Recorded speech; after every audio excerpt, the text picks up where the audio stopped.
Stellar Transformations, episode 14. Untuk melihat video selengkapnya, sahabat bisa kunjungi playlist yang telah Sabta Novel sediakan. Yuk mari, kita berimajinasi bersama dan masuk ke alur ceritanya.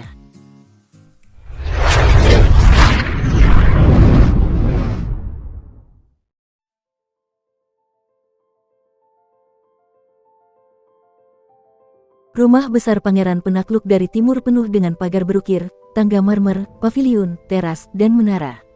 Benar-benar megah dan menakjubkan. Setiap pengawalnya melihat sekeliling sambil menuntun seekor harimau ganas. Dari sini dapat disimpulkan betapa ketatnya penjagaan rumah besar itu. Sekarang sudah larut malam. Seorang pria dan seekor elang duduk di atas sebuah paviliun. Meskipun para pengawal tahu tentang ini, mereka berpura-pura tidak melihat apapun.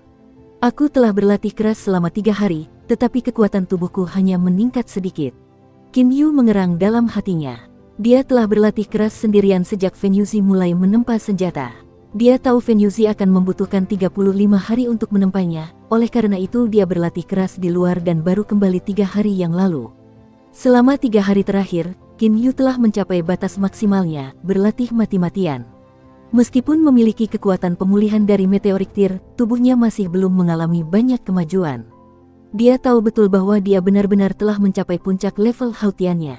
Xiao Hei, dalam latihan internal, seseorang dapat berkonsultasi dengan berbagai metode yang ditinggalkan oleh para seniornya saat maju ke level Xiantian dari level Hautian. Namun, saya berlatih teknik eksternal, metode apa yang harus saya gunakan untuk membuat terobosan? Saya tidak dapat berkonsultasi dengan metode para senior manapun. Qin Yu berbicara dengan Xiao Hei di sampingnya. Meskipun dia bertanya kepada Xiao Hei, apakah itu berbeda dengan bertanya pada dirinya sendiri? Xiao Hei menepuk Qin Yu dengan sayapnya yang besar sambil menatapnya. Qin Yu juga merasakan Xiao Hei menghiburnya. Dia tersenyum karena Xiao Hei tampaknya juga tahu bahwa jiwanya telah tenggelam ke dasar. Tiba-tiba, Qin Yu terkejut.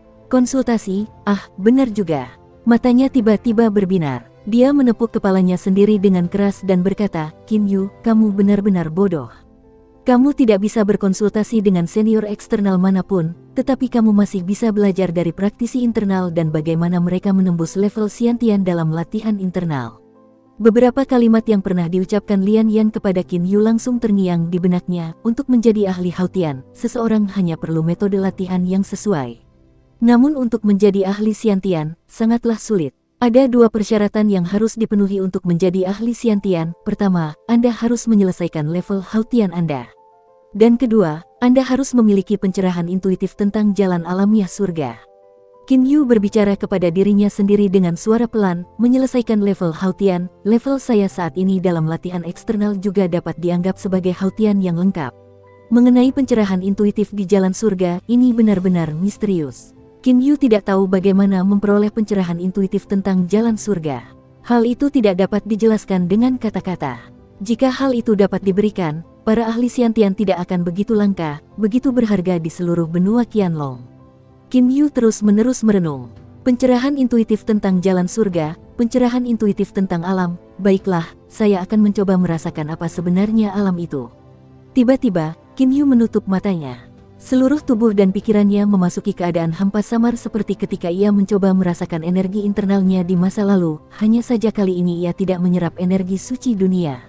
Dalam keadaan hampa ini, Qin Yu mulai merasakan aliran udara alami. Diam. Setiap detik berlalu, Qin Yu tetap tidak bergerak. Tubuhnya tidak bergerak dan pikirannya tidak bergerak. Dia tidak mendengar, tidak mencium, tidak melihat. Qin Yu tidak menyadari bahwa, perlahan-lahan, saat ia tampak benar-benar menghilang, berbagai aliran energi suci sengaja berkumpul di tubuhnya. Tepatnya, mereka berkumpul di air mata meteorik. Dengan demikian, Qin Yu telah menjadi pusat pusaran air. Dia merasakan perasaan yang luar biasa, seolah-olah dia sedang berendam di sumber air panas. Dia bahkan dapat merasakan aliran energi suci di sekelilingnya. Perasaan dekat itu begitu memikat. Sementara Qin Yu, dengan pikirannya yang jernih dari semua pikiran, membenamkan dirinya dalam perasaan hangat yang luar biasa itu. Air mata meteorik mengirimkan aliran energi yang hangat. Aliran energi ini berbeda dengan aliran energi jernih di masa lalu. Ini adalah aliran energi yang hangat. Seperti aliran air hangat, aliran ini perlahan memasuki pikiran Qin Yu. Di kedalaman pikirannya, ada massa energi yang tampak seperti cakram. Selain itu, berbagai percikan listrik berputar-putar di sekitar cakram itu. Itu tidak lain adalah komponen paling dasar dari tubuh manusia, jiwa. Saat seseorang berlatih, jiwanya akan semakin kuat. Qin Yu telah melakukan latihan terbatas sejak dia masih kecil sehingga jiwanya jauh lebih kuat daripada orang biasa. Dalam waktu singkat, aliran energi yang mengalir seperti air ini telah sampai di kedalaman pikirannya. Begitu jiwanya bersentuhan dengan aliran energi ini, jiwanya tampak bersemangat dan terus-menerus melahap energi ini. Dalam waktu singkat, cakram itu telah menjadi lebih dalam warnanya dan juga lebih terwujud. Awalnya cakram itu hanya agak tidak jelas, tetapi sekarang ia memancarkan sinar cahaya 7 warna yang jernih dan juga agak nyata. Percikan listrik di sekitar cakram 7 warna itu juga menjadi lebih kuat. Kakak kedua, Xiang Guang si bajingan itu telah mengangkat Zhen Su sebagai kepala dinas intelijen di 3 daerah di wilayah timur. Hal ini membuat kita agak sulit bertindak. Zhen Su itu juga memiliki sekelompok bawahan yang ahli. Mereka sangat tangguh dalam penyelidikan. Yang terburuk dari semuanya, kegiatan kita akan semakin besar seiring berjalannya waktu, jadi akan sangat sulit untuk lolos dari deteksi mereka di masa mendatang. Kakak, jangan khawatir. Saat ayah pergi keluar kali ini, dia pasti punya solusi untuk masalah ini. Namun, Zhen Su ini benar-benar sulit dihadapi. Dia menempel pada kita seperti plester. Qin Yu tiba-tiba terbangun dengan kaget. Saat dia membuka matanya, energi suci di sekitarnya kembali normal dan Qin Yu tidak bisa lagi merasakannya dengan jelas. Pada saat yang sama, air mata meteorik kembali ke bentuk biasanya dan energi hangat itu menghilang. Namun, tubuh Qin Yu telah mengalami transformasi besar. Telinga yang baik dan mata yang tajam, ini adalah ungkapan yang menggambarkan seseorang yang dapat mendengar dengan jelas dan melihat sangat jauh. Namun, Qin Yu saat ini bahkan dapat mendengar dengan jelas apa yang dikatakan kakak laki-lakinya dan saudara laki-lakinya yang kedua dengan pelan dari jarak beberapa puluh meter dan suara gerakan cacing tanah dari jauh. Terlebih lagi, matanya bahkan dapat melihat dengan jelas setiap gerakan cacing tanah. Jadi, apakah ungkapan telinga yang baik dan mata yang tajam masih dapat digunakan untuk berbicara tentangnya? Kakak laki-laki kedua, mereka. Untuk sementara, Qin Yu masih tidak menyadari hal ini. Pikirannya penuh dengan kata-kata kakak laki-lakinya dan kakak laki-lakinya yang kedua. Qin Yu tahu bahwa rencana ayahnya adalah menghancurkan klan Xiang untuk merebut kerajaan dinasti Chu. Namun sekarang, tampaknya kepala dinas intelijen klan Xiang di 3 daerah wilayah timur adalah orang yang sulit dihadapi. Sesaat, Qin Yu memikirkan banyak hal. Ia memikirkan apa yang dikatakan kakak laki-lakinya dan saudara laki-lakinya yang kedua. Kepergian ayahnya, hubungan antara 4 wilayah dan kepala intelijen itu, pikirannya telah membuat daftar yang lengkap dan jelas tentang semua hal ini. Qin Yu langsung tercengang karena beberapa saat yang lalu dia tiba-tiba memikirkan banyak hal. Sejak kapan pikiranku menjadi begitu cepat? Akhirnya dia menyadari bahwa dirinya sendiri telah mengalami transformasi besar. Saat dia melihat sekeliling, dia tercengang. Apa yang terjadi tadi? Kok aku bisa berubah begitu banyak? Baru sekarang dia menyadari perubahannya yang mencengangkan.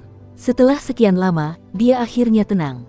Dia menundukkan kepalanya dan melihat tanda air mata meteorik di dadanya. Dia kemudian menggelengkan kepalanya dan melompat turun dari atas paviliun. Seluruh tubuhnya melesat di udara, menciptakan 2 bayangan. Dia sudah mendarat di tanah. Saya juga bisa merasakan angin beberapa kali lebih jelas daripada sebelumnya. Qin Yu merasa bahwa keterampilan manuver tubuhnya menjadi lebih sempurna. Selain itu, fleksibilitas dan ketangguhan tubuh saya jauh lebih baik daripada sebelumnya. Tidak mungkin orang lain tahu, tetapi Qin Yu sendiri tahu betapa alami gerakannya dan betapa rileks tubuhnya saat dia selesai tadi. Semuanya seperti berjalan-jalan di taman. Dia bisa merasakan bahwa transformasi mendasar telah terjadi di tubuhnya. Mungkinkah aku telah menyentuh pintu antara puncak level Hautian dan level Xiantian? Qin Yu berpikir dalam hati. Namun, dia tidak dapat memastikannya karena dia masih belum dapat merasakan energi Xiantian yang dihasilkan di dalam tubuhnya. Tiba-tiba matanya beralih ke halaman yang jauh. Ada ruang rahasia di bawah halaman itu, yang tidak lain adalah ruang tempaan rahasia Feng Yuzi. Baru saja, Qin Yu tiba-tiba mendengar suara pintu ruang rahasia itu terbuka. Apakah senjata sucinya sudah selesai? Qin Yu segera pergi ke halaman itu. Begitu Qin Yu memasuki halaman, Feng Yuzi keluar dari ruang rahasia. Karena dia langsung melihat Qin Yu, dia tidak bisa menahan rasa tercengang. Dia kemudian berkata sambil tersenyum, "Xiao Yu, sungguh kebetulan. Aku baru saja selesai menempa dan kau langsung muncul." Begitu Qin Yu mendengarnya, dia menjadi bersemangat. Senjata suci, Tidak kurang. Ini adalah senjata yang hanya dimiliki Sang Xian. Ketika Qin Yu mulai bersemangat, Qin Feng dan Qin Zheng dengan cepat keluar dari ruangan di samping. Melihat Feng Yuzi, mereka berdua langsung berkata dengan wajah penuh kegembiraan, "Paman Feng, apakah senjata Xiao Yu sudah selesai?" Selesai, Xiao Yu, ini sarung tangan untuk melindungi buku-buku jari dan pedang pendek seperti pedang Yuchang yang kamu inginkan." Feng Yuzi mengulurkan tangannya dan sepasang sarung tangan dan pedang pendek segera terbang ke arah Qin Yu. Sarung tangan itu berwarna merah tua dan bahkan memiliki api berwarna terang di permukaannya. Pedang pendek itu juga berwarna merah tua tetapi apinya terkondensasi sepenuhnya di dalamnya. Permukaannya menyerap dan memancarkan udara pedang seperti pedang terbang biasa. "Terima kasih, Paman Feng." Sambil menahan kegembiraan di hatinya, Qin Yu menerima sarung tangan dan pedang pendek itu. Feng Yuzi berkata sambil mendesah, "Xiao Yu, kekuatan Paman Feng terbatas dan tingkat nyala api samadiku tidak mencukupi, jadi, bahkan dengan sepotong besi api batu dalam yang sangat berharga itu, aku hanya bisa menempa senjata suci tingkat menengah darinya. Jika seorang ahli tingkat Dongsu datang ke sini untuk menempa, dia pasti bisa membuat senjata suci tingkat tinggi. Selain itu, senjata suci berbeda dari senjata manusia. Teteskan saja darahmu pada senjata itu dan kau akan bisa menghisapnya ke dalam tubuhmu. Senjata itu akan muncul di tanganmu sepenuhnya sesuai keinginanmu." Besi api dalam batu memang merupakan kristal tempa yang berharga. Feng Yuzi baru berada di tahap tengah jin dan sehingga api samadinya masih berada di level terlemah. Oleh karena itu, wajar saja jika dia tidak dapat sepenuhnya mengeluarkan khasiat besi api dalam batu, dan hanya dapat menempa senjata suci tingkat menengah. "Cukup, senjata suci tingkat menengah sudah cukup bagiku." Qin Yu tahu apa arti senjata suci tingkat menengah di dunia Xiuzhen. Bahkan pedang terbang Feng Yuzi di masa lalu hanyalah senjata suci tingkat rendah. Yang membuat Qin Yu paling gembira adalah setelah ia menetapkan kepemilikannya atas benda-benda itu melalui darah, ia dapat menghisap benda-benda itu ke dalam tubuhnya sesuai keinginannya. "Xiao Yu, mengapa kau tidak membuat baju zirah?" tanya Qin Zheng sambil sedikit mengernyit. Qin Feng juga berkata, "Bongkahan besi api Inrock itu sangat besar, bahkan jika kau menempa baju zirah, mungkin 3/10-nya sudah cukup. Dengan baju zirah itu, sebagian besar titik vital tubuhmu akan terlindungi. Mengapa kau menempa pedang pendek? Dan mengapa sepasang sarung tangan yang hanya melindungi buku-buku jarimu, dan bukan sarung tangan yang menutupi seluruh kepalan tangan? Bersama-sama, dua benda ini hanya akan membutuhkan sedikit lebih banyak besi api Inrock." Bagi Qin Feng dan Qin Zheng, hal terpenting di dunia ini adalah saudara ketiga mereka. Ibu mereka meninggal lebih awal dan, terlebih lagi, Qin Yu tidak dapat berlatih teknik internal sehingga kedua bersaudara itu tentu saja sangat peduli pada Qin Yu. Xiao Yu ingin mengurangi sedikit Inrock Flaming Iron agar dia bisa mewariskan lebih banyak lagi kepada ayahnya. Feng Yuzi di satu sisi berkata. Tubuh Qin Feng dan Qin Zheng gemetar. Mereka langsung terdiam dan hanya bisa menatap Qin Yu. Mata mereka sedikit memerah. Qin Yu berkata sambil tersenyum, kakak kedua, tidak masalah. Kalian berdua juga tahu bahwa aku berlatih teknik eksternal. Jika aku dilindungi oleh baju besi, kemajuan latihanku secara alami akan melambat. Jadi, lebih baik tidak memakai baju besi. Lagi pula, memiliki sepasang sarung tangan dan pedang pendek sudah cukup. Ini menipu dirinya sendiri dan orang lain. Qin Feng dan Qin Zheng sama-sama orang yang luar biasa, jadi wajar saja mereka tidak akan tertipu oleh alasan sederhana yang diberikan Qin Yu karena itu adalah baju zirah kelas suci yang sedang mereka bicarakan. Jika dia tidak ingin dilindungi olehnya, baju zirah itu akan tersedot ke dalam tubuhnya. Dan jika dia menghadapi bahaya yang tidak dapat dihindari, dia dapat melindungi tubuhnya dengan baju zirah itu.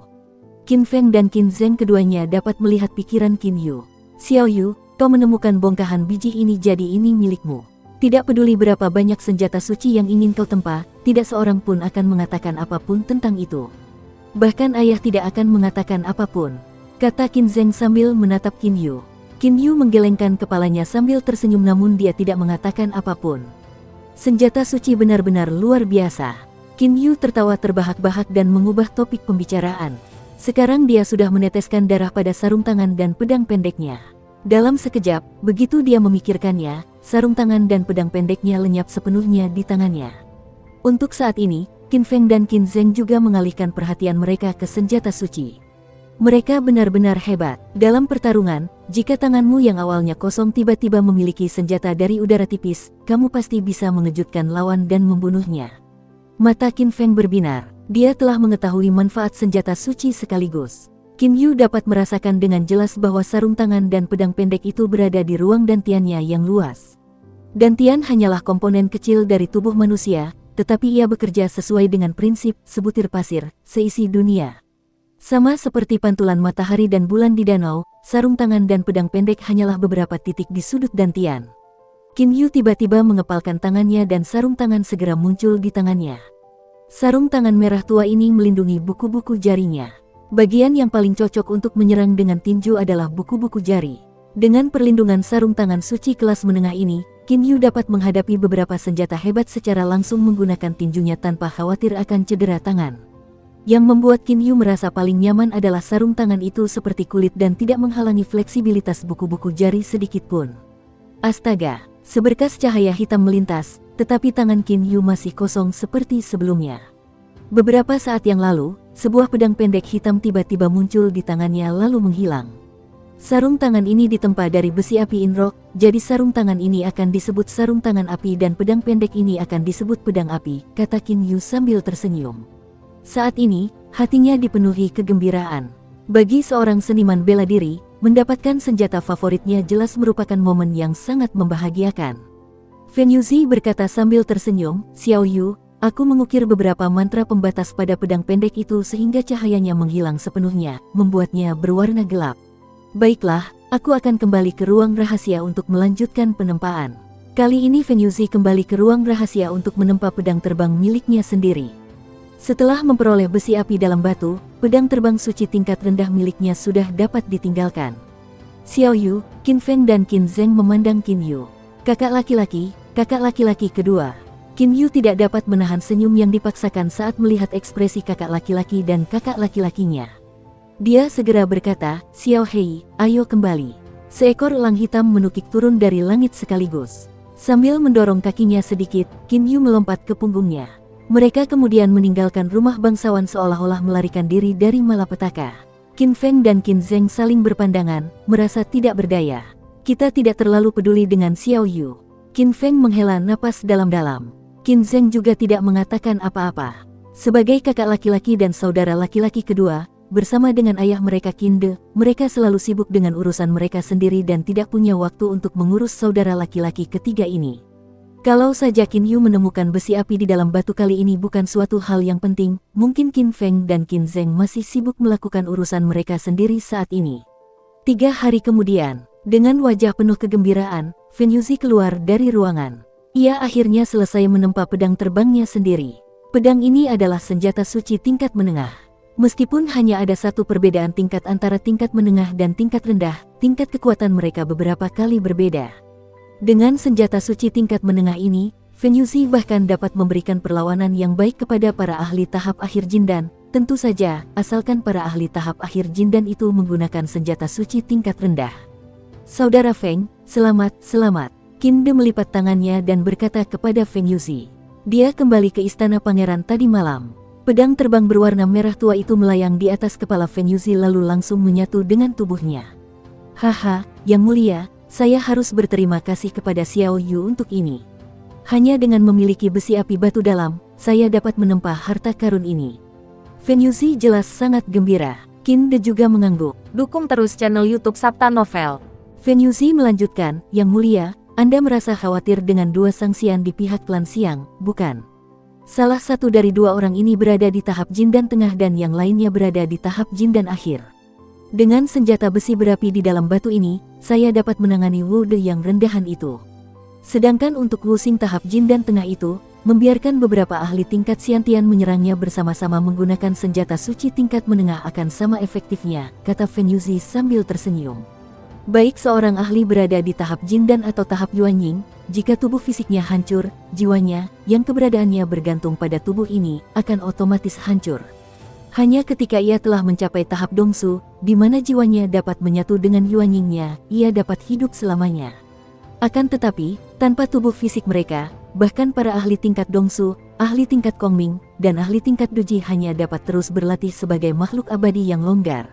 Oleh karena itu, tubuh fisik sangat penting bagi para pengikut Xiuzhen. Maksud Fen Yuzi adalah mereka dapat mengirim beberapa ahli Xiantian untuk menyerang Wuxing tingkat Jin dan menengah bersama-sama menggunakan senjata suci tingkat menengah untuk menghancurkan tubuh fisiknya. Jika para ahli itu berhasil, usaha besar Qin De juga akan berhasil. Energi unsur pelindung tubuh seorang Xiuzenis tidak dapat ditembus dengan senjata biasa, tetapi dengan senjata suci tingkat menengah mereka dapat mengalahkannya. Bongkahan besi api dalam batu yang ditemukan Qin Yu sama pentingnya dengan 200.000 pasukan. Xiao Yu telah melakukan tugasnya dengan sangat baik kali ini. Aku selalu khawatir dengan dua sangsian musuh, tetapi sekarang aku agak yakin, puji Qin De dengan tinggi. Kemudian dia menjawab, Xiao Yu, mengapa dia belum keluar? Ketika Qin De baru saja kembali, dia mengirim orang untuk mencari Qin Yu. Xiao Yu pernah menunggangi elang hitamnya kembali ke villa berkabut. Setelah itu tidak ada yang tahu kemana dia pergi. Elang hitam itu bisa terbang sangat tinggi dan sangat cepat sehingga mustahil untuk melacak Xiao Yu, jawab Lian Yan di satu sisi dengan segera. Qin De mengangguk, kali ini aku harus memberi hadiah yang sangat bagus kepada Xiao Yu. Qin De tiba-tiba menoleh ke Feng Yuzi dan berkata, Saudara Feng, berapa banyak besi api dalam batu yang tersisa? Apakah kita masih punya setengahnya? Xiao Yu dan aku bersama-sama menggunakan tidak lebih dari seperlimanya.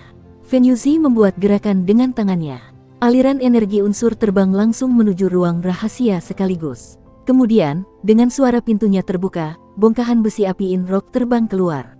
Orang dapat menyimpulkan dari pemandangan ini betapa hebatnya kemampuan seorang Xiuzenis. Bongkahan besi menyala dalam batuan terlihat sedikit lebih pendek, tetapi pada aspek lain pada dasarnya tidak berubah. Apa yang Xiao Yu pilih untuk ditempa? Bagaimana dia menggunakan biji yang sangat sedikit? Tanya Qin De ragu-ragu. Menurut pendapat Qin De, bongkahan besi api Inrock ini ditemukan oleh Xiao Yu, jadi akan cukup bagus bahkan jika ia menggunakan setengahnya dan meninggalkan setengahnya lagi untuk ayahnya. Namun, Qin Yu menggunakan sangat sedikit biji, yang membuat Qin De bingung. Xiao Yu hanya menginginkan pedang pendek dan sepasang sarung tangan pelindung buku jari. Dia bahkan tidak menginginkan baju zirah, kata Qin Fen sambil mendesah. Dia hanya ingin meninggalkan sedikit lagi besi api batu dalam untuk ayahnya. Qin Zheng menghela napas dan berkata, tetapi Xiao Yu bahkan berkata dia ingin melatih tubuhnya sehingga dilindungi oleh baju zirah akan membuatnya sulit untuk berkembang.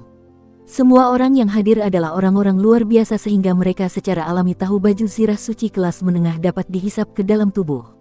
Selain itu, di antara para ahli praktik eksternal yang paling kuat, pernahkah ada orang yang pertahanan tubuhnya dapat menandingi baju zirah suci kelas menengah? Di puncak latihan eksternal, pertahanan tubuh masih belum sebaik baju zirah suci tingkat menengah, lalu mengapa Qin Yu bertindak seperti itu?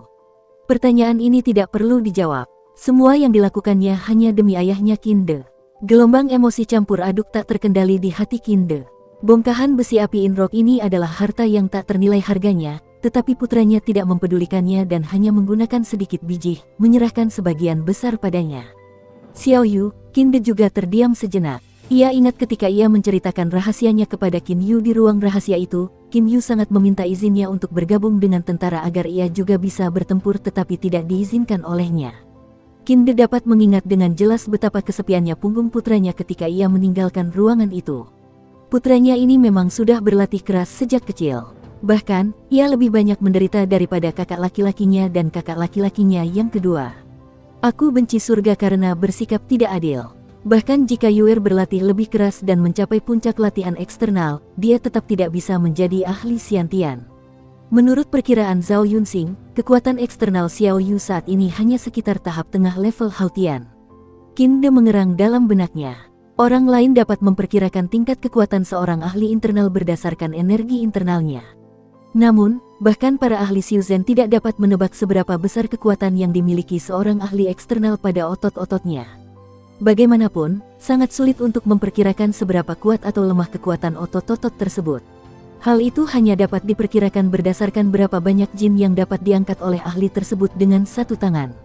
Dalam pikiran Qin De, putra ketiganya Qin Yu hanyalah seorang anak yang bekerja keras dalam latihan eksternal tetapi akhirnya tidak akan berhasil. Temukan Yuer dan suruh dia datang menemuiku. Mengenai apa yang harus ditempa dari bongkahan besi api ini, mari kita bahas lagi nanti malam. Saat Qin De selesai berkata, dia berbalik dan segera pergi. Saat ini, pikirannya agak bingung. Saat itu sudah larut malam. Qin Yu sedang duduk bersila di punggung elang hitam yang terbang menembus awan. Angin dingin bertiup kencang dan menghantam wajah Qin Yu seperti bilah tajam, tetapi dia tetap tidak bergerak. Seluruh tubuhnya dikelilingi oleh aliran energi suci tebal yang sangat nyata dan tampak seperti asap. Energi suci dunia terus-menerus meresap ke seluruh tubuh Qin Yu. Dengan menggunakan metode seni naga leluhur, ia mengubah energi suci dalam tubuhnya menjadi energi internal lalu membiarkannya meresap ke seluruh tubuhnya. Setiap serat di seluruh tubuhnya, dan bahkan setiap sel tubuhnya, terus berubah tanpa henti. Tubuhnya mengalami perubahan yang tidak diketahui orang lain. Perubahan semacam ini telah dimulai sejak ia menyerap aliran hangat dari meteorik tir di atas paviliun di rumah besar Isvan Kuising Prince hari itu. Tiba-tiba, Qin Yu membuka matanya, memancarkan dua sinar cahaya dahsyat yang sangat mengejutkan. Sungguh perasaan yang luar biasa. Mata Qin Yu berbinar. Ini adalah perasaan yang belum pernah dialaminya sebelumnya. Sebagai seorang praktisi eksternal, ia selalu mengejar perasaan ini. Namun, sekarang ia telah menemukannya. Seluruh tubuhku telah mencapai kesatuan. Kelenturan, ketangguhan, kekuatan, kepekaan, dan sebagainya, semuanya telah bersatu menjadi satu. Sekarang semuanya ada di telapak tanganku. Kontrol, Qin Yu merasa punya kendali.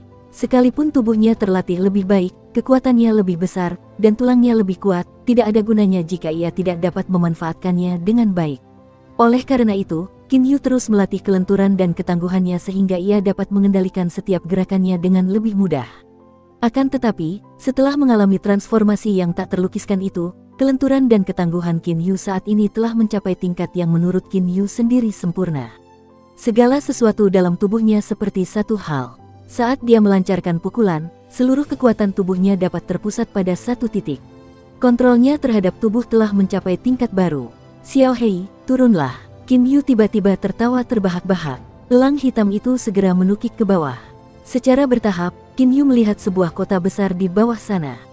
Ia pernah membeli sebuah rumah di kota ini dengan identitas palsu. Tiba-tiba, otot dan tulang di sekujur tubuh Qin Yu mulai bergerak perlahan. Namun, otot-otot wajahnya hanya bergerak sedikit. Dalam waktu singkat, ia telah berubah dari seorang pemuda yang gagah, ceria, dan tingginya 1,8 meter menjadi seorang pria dingin setinggi 1,75 meter. Seni penampilan dan perubahan tulang. Xiao Hei, kau boleh bermain sendiri, tapi jangan ungkapkan identitasku. Haha, Qin Yu tertawa lalu melompat turun dari ketinggian beberapa ratus meter di udara. Dulu dia tidak akan mampu melompat dari ketinggian seperti itu. Namun, sekarang dia sangat percaya diri. Dia memejamkan matanya, menikmati hembusan angin saat dia terjatuh dengan sangat cepat. Tiba-tiba, dengan gerakan bergoyang, tubuh Qin Yu mulai melayang di udara seperti daun yang jatuh. Kecepatan jatuhnya yang mengerikan tiba-tiba berkurang dalam sekejap. Tubuh Qin Yu kemudian membuat gerakan bergoyang lagi dan tiba-tiba ia berakselerasi lagi. Bergerak sangat cepat dan perlahan secara bergantian, Qin Yu, bagaimanapun, turun tanpa menimbulkan suara angin. Qin Yu, yang matanya selalu tertutup, tiba-tiba membuka matanya. Jagoan, seperti anak panah yang tajam, ia melesat ke bawah ke tanah secara langsung dalam garis lurus, menyebabkan suara siulan tajam di udara. Pada saat ini, ia sama sekali tidak menggunakan keterampilan manuver tubuhnya. Saat Qin Yu mendarat, ia menopang tangannya di tanah dengan terampil dan mudah seperti kucing liar. Hanya dengan melepaskan tenaga kinetik ke dalam tanah melalui otot kaki dan tangannya, tekanan menyelam pada seluruh tubuhnya hilang secara tak terduga sepenuhnya. Memang, aku bisa mengendalikan setiap otot di seluruh tubuhku dengan baik. Qin Yu menatap telapak tangannya. Ekspresi bahagia muncul di wajahnya. Jika Zhao Yunxing ada di sini, dia akan benar-benar mengerti betapa hebatnya gerakan Qin Yu ini. Ini juga merupakan gagasan Zhao Yunxing tentang puncak latihan eksternal, tetapi sangat disayangkan bahwa dia tidak pernah mampu mencapai level ini selama beberapa dekade. Dengan hanya menggunakan otot kaki dan tangan, Qin Yu bahkan dapat menetralkan kekuatan benturan dari penyelaman tersebut. Ini menunjukkan bahwa kontrolnya terhadap otot telah mencapai tingkat yang sangat tinggi. Perasaan di level Xiantian benar-benar berbeda. Qin Yu tersenyum tipis. Tiba-tiba, dia sedikit mengernyit karena dia mendengar dengan jelas seorang bandit berlari ke arahnya dengan sangat cepat dari jarak beberapa ratus meter. Karena tidak ingin bertemu orang ini, tubuhnya segera menghilang seperti kilat di jalan di tengah malam. Tingkat Xiantian. Setelah meninggalkan istana beberapa hari yang lalu, Qin Yu menduga bahwa perubahan mendadaknya bisa jadi berarti dia berada di ambang level Xiantian, tetapi dia tidak punya cara untuk memastikannya. Setelah itu, dia ingat bahwa para ahli Xiantian mampu melakukan satu hal, pernapasan janin Xiantian. Qin Yu segera melompat ke dasar danau dan menahan napas. Namun, dia tidak tahu bahwa sebenarnya dia baru saja mencapai ambang batas level Xiantian. Dia menahan napas sampai seluruh wajahnya memerah. Akhirnya, dia hanya bisa mengandalkan tekadnya untuk bertahan. Dia bahkan merasa pusing di dasar danau, sampai-sampai dia kehilangan arah. Ketika pikirannya dalam keadaan sangat bingung dan tidak menyadari apa-apa, seluruh tubuhnya akhirnya bergetar sekali. Setiap pori-pori di tubuhnya tampak terbuka lebar dan mulai menyerap energi suci dunia. Qin Yu akhirnya melampaui batas itu. Qin Yu sama sekali tidak tahu bahwa, meskipun jiwanya sangat kuat berkat latihan batas eksternalnya, hanya setelah pikirannya secara misterius memasuki keadaan kekosongan yang samar-samar di dalam rumah besar, menyebabkan air mata meteorik yang fantastis mengirimkan aliran energi hangat yang misterius dan memungkinkan jiwanya menyerap aliran energi itu, barulah dia mulai mengalami transformasi yang sangat cepat. Jiwa Qin Yu sangat kuat, bahkan lebih kuat dari jiwa ahli Xiantian biasa. Oleh karena itu, secara teori, jika keadaan terus seperti ini, ia akan mampu memasuki level Xiantian setelah beberapa waktu. Namun, Qin Yu begitu tidak sabar sehingga ia memaksakan diri untuk mencapai level itu di dasar danau. Beruntung baginya, ia berhasil pada akhirnya. Dengan demikian, Qin Yu menjadi ahli eksternal Xiantian pertama dalam sejarah benua Qianlong. Seberapa hebatkah seorang ahli eksternal Xiantian? Tidak seorang pun di benua Qianlong yang tahu jawaban atas pertanyaan ini, bahkan ayah Qin Yu, Qin De. Saat ini, berdasarkan perkiraan Zhao Yunxing, Qin De bahkan berpikir bahwa Qin Yu hanyalah seorang praktisi eksternal biasa yang paling banyak dapat mengangkat sekitar 300 jin dengan satu tangan. Bahkan para Xiuzenis tidak dapat memperkirakan seberapa kuat kekuatan otot seorang ahli eksternal, terutama Qin Yu. Otot-ototnya telah menyerap energi internal dan aliran jernih meteorik tir yang ajaib sehingga kekuatannya terkonsentrasi sepenuhnya di dalam. Dilihat dari penampilannya saja, orang hanya dapat mengatakan bahwa Qin Yu terlihat kuat seperti macan tutul. Qin Yu berhenti di luar sebuah rumah megah. Saat ini, dia mengenakan topeng berwarna perak. Bang, bang, bang, bang. Setelah mengetuk beberapa kali, seseorang membuka pintu masuk dalam waktu singkat. Melihat topeng keperakan Qin Yu, mereka langsung minggir untuk membiarkannya masuk. Kediaman megah ini tidak lain adalah cabang yang relatif penting dari organisasi pembunuhan nomor 1 jaringan surgawi. Sangat kuat, ada 5 ahli Xiantian dan banyak ahli Hautian juga.